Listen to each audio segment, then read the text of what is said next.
ബംഗാളിൽ പോയിട്ടില്ല, പക്ഷെ നോവൽ എഴുതാൻ ആരംഭിക്കുന്നു. അത് ഒരു നോവലിസ്റ്റിന്റെ, ഞാൻ അതിനകം കുറെ പുസ്തകങ്ങളൊക്കെ എഴുതി കഴിഞ്ഞ ആളാണ്. അതിന്റെ ഒരു അമിത ആത്മവിശ്വാസം എന്ന് വേണമെങ്കിൽ പറയാം. അങ്ങനെ നോവൽ എഴുതാൻ ആരംഭിക്കും.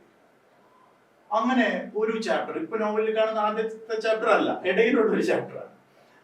പക്ഷെ അന്ന് ആദ്യത്തെ ചാപ്റ്റർ എന്ന് വിചാരിച്ച അധ്യായം, കനുവിന്റെ കുറിച്ചുള്ള ഒരു അധ്യായം, അത് എഴുതി തുടങ്ങും. ഒരു അധ്യായം എങ്ങനെയൊക്കെയോ കഴിഞ്ഞു. എനിക്ക് ഓർമ്മയുണ്ട്, ഞാൻ ഈ തിരുവനന്തപുരം റെയിൽവേ സ്റ്റേഷനിലെ വെയിറ്റിംഗ് റൂമിൽ ഇരുന്നിട്ടാണ് ഈ ചാപ്റ്റർ എഴുതിയത്. അവിടെ നിന്നുകൊണ്ടാണ് എഴുതിയത്. നിൽക്കാൻ എന്തോ ഒരു ഇതുണ്ടായിരുന്നു, നിൽക്കാനുള്ള ഒരു മേശ എന്തോ ഒരു ഇതുണ്ടായിരുന്നു. അവിടെ വെച്ചാണ് ഈ ആദ്യ ചാപ്റ്റർ എഴുതിയത്. എനിക്ക് എന്റെ ട്രെയിൻ എന്തോ ലേറ്റ് ആയിട്ട് എനിക്ക് 2 മണിക്കൂറോളം അവിടെ നിൽക്കാൻ പറ്റി. അതുകൊണ്ട് ആ സമയത്താണ് ഞാൻ ആദ്യത്തെ ചാപ്റ്റർ, അത് കനുവിനെ കുറിച്ചുള്ള ചാപ്റ്റർ തന്നെയായിരുന്നു, അത് എഴുതി. ഒരു മാസമൊക്കെ കഴിഞ്ഞു മറ്റൊരു ചാപ്റ്റർ കൂടി എഴുതി കനുവിനെ കുറിച്ച്.